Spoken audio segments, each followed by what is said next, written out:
Tout ce temps à la salle de sport, tu t'es concentré sur les acteurs. Tes fessiers que tu sculptes, tes abdominaux que tu renforces, mais tu as oublié le théâtre lui-même. Tu as passé ta vie à muscler les interprètes du mouvement sans jamais t'intéresser au scénariste, au décor et à la mémoire de cette histoire, le fascia. Bienvenue dans le 12e épisode de ce programme, cette opération Extreme Glow Up 2025. 3 mois pour finir cette année, 2025, l'année du 9, en beauté. Là, on vient tout conclure. Et ce mois-ci, on parle du corps. Dans cet épisode, précisément, on va parler de l'histoire de ton corps. On va parler du tissu où tout est écrit. Ce n'est pas seulement un tissu, c'est la bibliothèque silencieuse de ton corps. L'enveloppe holographique qui enregistre tout.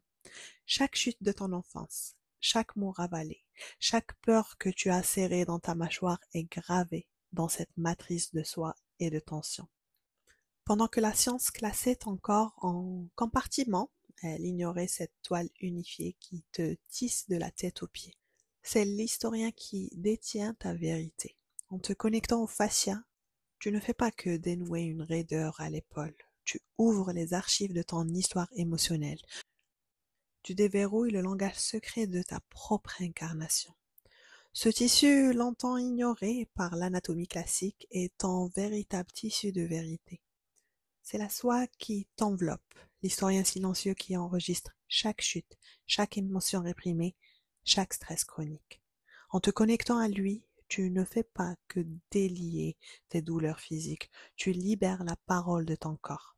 Tu t'ouvres à la compréhension la plus profonde de toi-même, celle qui dépasse le mental pour s'ancrer dans l'incarnation. Qu'est-ce que c'est le fascia? Donc c'est l'internet du corps. Le fascia est un tissu cognitif incroyablement complexe et continu. Imagine un scaphandre interne, une matrice tridimensionnelle faite de collagène, d'élastine et de substances fondamentales qui t'enveloppent de la tête aux pieds sans interruption.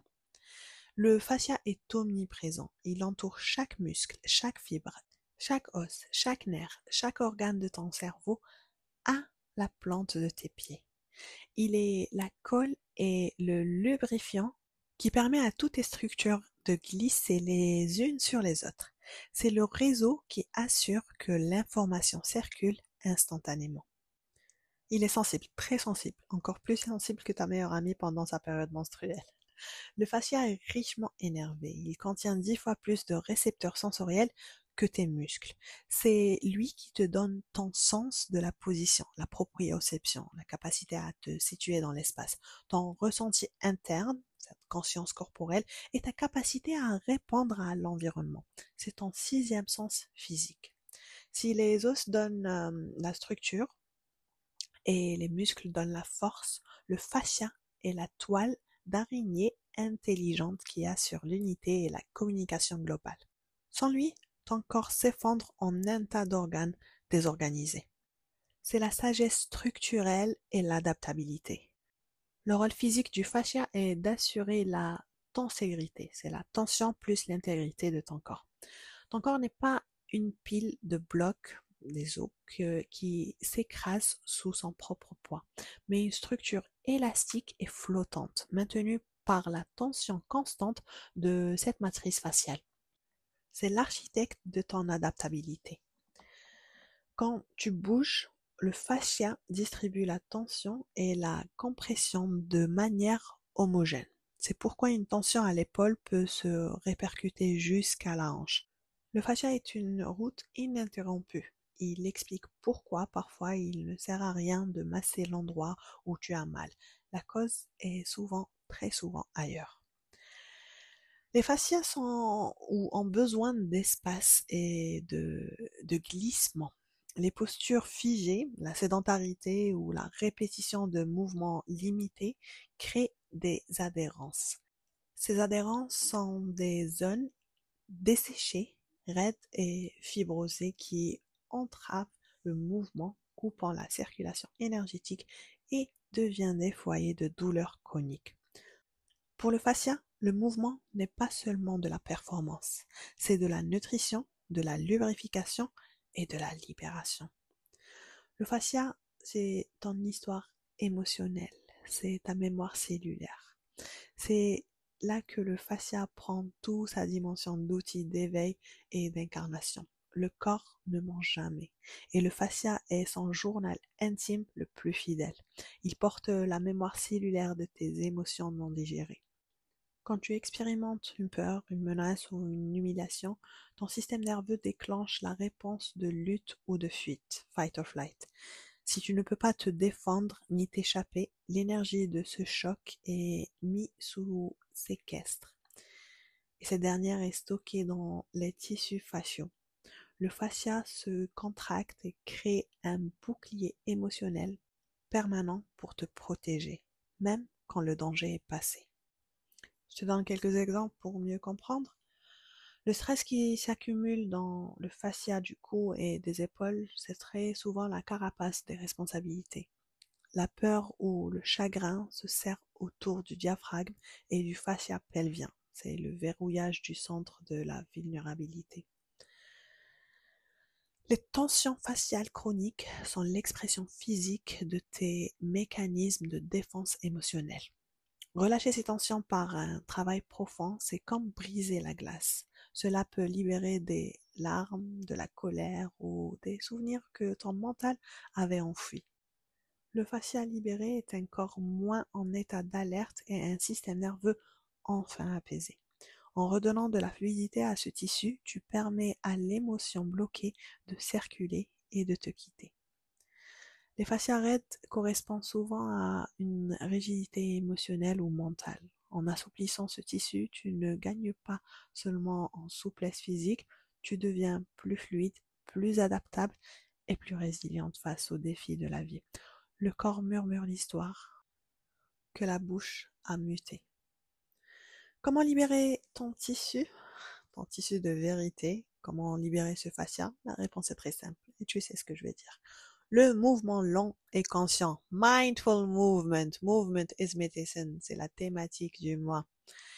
La clé pour travailler le fascia est le mouvement lent, la pression constante et l'hydratation. Le fascia répond mal à la force et au choc. Il répond à la patience et à la pénétration. Donc, patience, doucement, lenteur, conscience, mindfulness et compassion. Pour, euh, pour mieux comprendre le fascia, mais plus que ça, pour passer à l'acte, à la pratique et commencer à te libérer dès aujourd'hui au sens propre et figuré, je vais te donner quatre domaines. 4 domaines où tu peux libérer ce fascia. Le premier, c'est le mouvement. Quand on parle de mouvement, on parle de mouvement conscient, mais aussi tout ce qui est yin yoga ou restauration. Tenir les postures longuement, 3 à 5 minutes, pour appliquer une pression douce et prolongée. Ces mouvements-là, tridimensionnels, explorent le corps dans tous les plans, spirale et en torsion. Pourquoi? Parce que le temps permet au ground substance, c'est la sève. Donc le temps permet à cette sève de se liquéfier et de relâcher les adhérences au lieu de déchirer le tissu. Donc ici, le mot-clé est patience. Patience avec soi, être dans le ressenti. C'est pas la partie la plus facile. C'est pour ça qu'il y a très souvent une réponse émotionnelle à une séquence de stretch ou à une séance de yoga. C'est justement dû à cette libération aussi. Très souvent, quand on fait une séance de yoga et on se sent bien, on se sent plus souple. Au fait, c'est pas le muscle qui s'est assoupli, c'est juste le relâchement de ce fascia. C'est pour ça que le résultat et le progrès est immédiat. Parce que on a parfois besoin de juste une séance pour ressentir la différence. Donc, mouvement, slow movement. Et je disais oui, ça demande de la patience et de la compassion parce que pour libérer, il faut ressentir. Et ressentir, c'est revisiter ou bien très souvent revivre afin de boucler la boucle et laisser partir. Bref, je ferme la parenthèse, sinon on va s'évader, on va se perdre un peu dans ce sujet. Le deuxième domaine, c'est l'hydratation parce que Le fascia est constitué d'eau et de collagène. Donc l'eau et l'électrolyte. Boire beaucoup d'eau, mais aussi consommer des aliments riches en minéraux, comme du sel rose, des légumes verts et des soupes. Pourquoi? Parce que le fascia sain est un fascia hydraté. Les adhérences se forment lorsque le tissu se dessèche. L'eau est ta sève interne, essentielle à la glisse. Troisième domaine, c'est l'automassage. L'automassage ou bien le drainage. Comme on a vu pendant l'épisode 10, on avait parlé du système lymphatique, donc ce système qui draine, qui détoxifie le corps des déchets, mais il n'a pas de pompe, donc il a besoin de mouvement pour le faire. Et l'automassage ou le roulage facial est une sorte de mouvement. C'est ce qu'on appelle aussi le myofascial release. C'est l'utilisation de balles ou de rouleaux de massage ou de murs ou de quelque chose pour exercer une pression. Une pression, on le fait lentement, sans rebond et avec intention pour décompresser ou appliquer une compression ciblée et consciente. Cette pression ciblée imite le travail des mains d'un thérapeute pour séparer les couches de fascia et stimuler la circulation locale. Le quatrième domaine, on va aborder le volet émotionnel. Donc on avait dit que tout se stocke, les blessures physiques et aussi émotionnelles. Et pour libérer le fascia émotionnellement, on doit passer par la respiration profonde.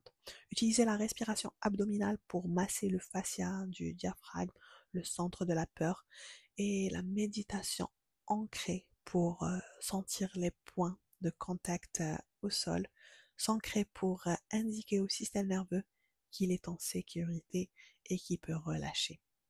Cela permet de sortir du mode fight or flight et ça envoie des signaux de sécurité au système nerveux. Car pour rentrer dans cette phase de relâchement, de pardon, de lâcher prise, d'autorégénération, auto-guérison, il nous faut ce signal. Tu ne peux pas le faire tant que tu es en mode fuite ou, euh, ou fight. Donc, en fait, pour résumer ça, il faut se donner l'autorisation de le faire. Parce que tant que tu n'es pas safe, tu ne peux pas progresser. Tant que tu n'as pas cultivé cette sécurité intérieure. Et quand je dis safe, pas forcément de l'extérieur, pas forcément, parce que en étant 2026 presque, il y a plus de loups qui nous courent après ou de lions qui nous attaquent. Donc, ce qu'on a perdu vraiment quand je parle de safety, c'est cette sécurité interne, la capacité à se ressentir en sécurité dans son corps, dans sa tête, avec ses pensées et son ressenti. En t'engageant dans ces pratiques de relâchement du fascia, tu ne cherches pas à te réparer, mais à te réorganiser. Tu démontres à ton corps que le danger est passé et que tu peux enfin relâcher la tension que tu as portée depuis des années. Dans le 6am Flow Club, on fait beaucoup de travail sur le fascia, même si je le mentionne pas tout le temps. Quand on fait du yoga, principalement, quand, quand on fait surtout du yoga, du mouvement en général, surtout du yoga, on travaille sur le fascia, parce qu'on a les trois éléments essentiels. Donc, on a la pleine conscience, mindfulness, on a la lenteur et on a la respiration. Et c'est pour ça que qu'on devient souple. Après juste 2 séances, tu gagnes quelques centimètres. Au fait, ce que tu as gagné, c'est pas vraiment de la souplesse musculaire, c'est juste du fascia release, c'est le relâchement du fascia. Et pour faire ça, tu peux commencer dès demain matin. Le 6am Flow Club est une plateforme de yoga digital, aka ton studio de yoga à partir de ton salon, où tu peux nous rejoindre tous les jours de la semaine, du dimanche au jeudi à 6h30 du matin pour commencer la journée de la meilleure façon possible. Le week-end à 10h, il y a aussi des after-work, il y a aussi une séance spéciale hebdomadaire pour relâcher du fascia où on fait du yin yoga ou le yoga restauratif. C'est des séances adaptées à tous les niveaux, surtout les débutants, et à travers lesquelles on vient adapter et mettre en pratique ces pratiques de bien-être. Tout ce que tu as à faire, c'est cliquer sur le lien que tu retrouves dans la description de cette vidéo ou cette vidéo podcast, là où tu es en train d'écouter. Je tiens aussi à rappeler que le 6am Flow Club est un groupe caritatif.